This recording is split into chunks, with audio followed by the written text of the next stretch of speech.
So in the mid-season cliffhanger, I saw Elena find a picture of Catherine. How's Stefan going to kind of talk his way out of this one? Well, I can't tell you that because that's after. That's after the episodes. Those are the ones you haven't seen yet. I think that it gets pretty intense. So you've seen that.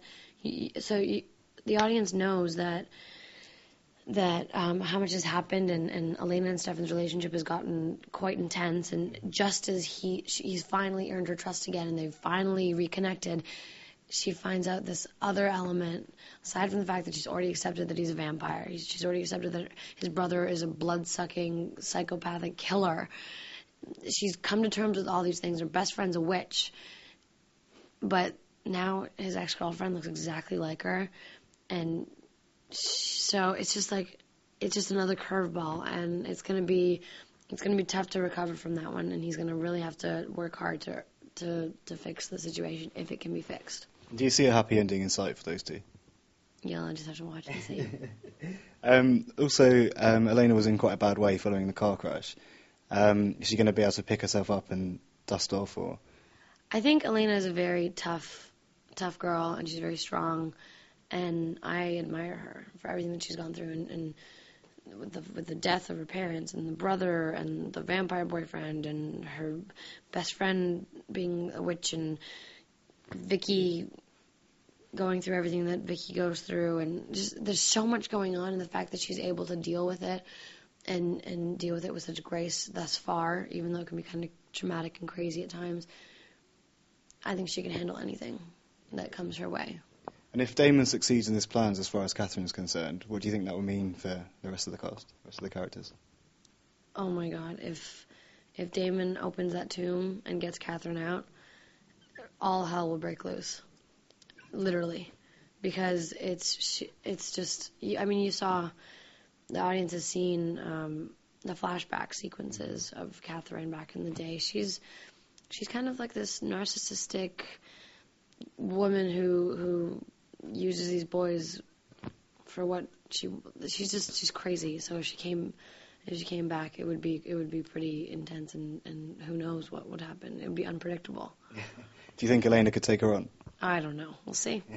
Elena can take on a lot, but I don't know if she could take on Catherine. I don't know. But I have so much fun doing the flashback scenes with Catherine because I get to put on the corset and the dress and be this whole different person, and that's why I love the role that I get to play, the roles I get to play on this show. I get to be two completely different people that are in terms of personality are so different, and they have polar opposites, so it's a lot of fun. Do you think there's any chance of Elena being turned? We'll have to watch. I can't tell you these things. You are just... Would you like to play a vampire? I do play a vampire as Catherine. True. But as Elena, would you like to? Actually, wait, do they know that? Well, they will be, because this is being held back. Yeah. Yeah, but I don't think you know that yet. Oh, yes, you do. Yeah, okay.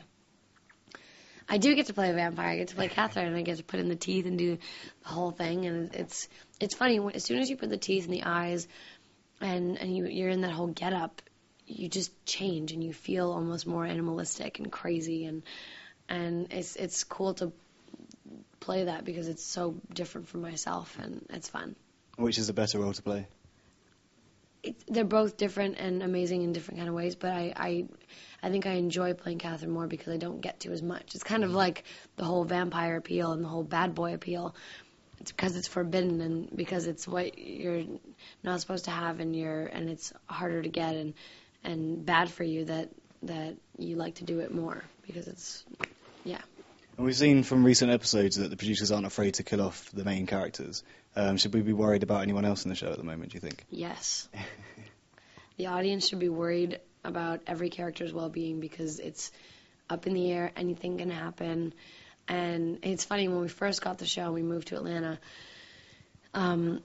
Marco Siega, who's one of the main directors on our show, he came up to us and he sat us all down. He's like, just so you guys know, you better be on your best behavior, and not only that, but just like don't get too attached because it's not Elena's diaries, it's not Damon's diaries, it's not Vicky's diaries, it's the vampire diaries. So anything can happen, and anyone's up in the air too. But it's also just because they want to keep the audience on the edge, and there's also like a like a unpredictable kind of anything can happen. So yeah. How do you think the show would be without Elena? Oh, I don't know. I mean, I wouldn't watch it anymore. No, I'm kidding. I don't know. I don't know. So finally, on that note, how are things on set like without people like Kayla?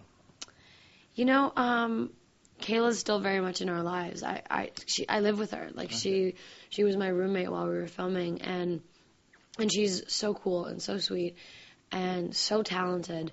When she did all those episodes with the transformations, and I respect her so much as an actress, and I think she is doing films, and she's got all these projects lined up now, obviously, because she's so wonderful, but we miss her. We miss her so much. But who knows? I mean, it's a supernatural kind of world. Anything can happen. Do you think there's a chance she might come back? Anything can happen.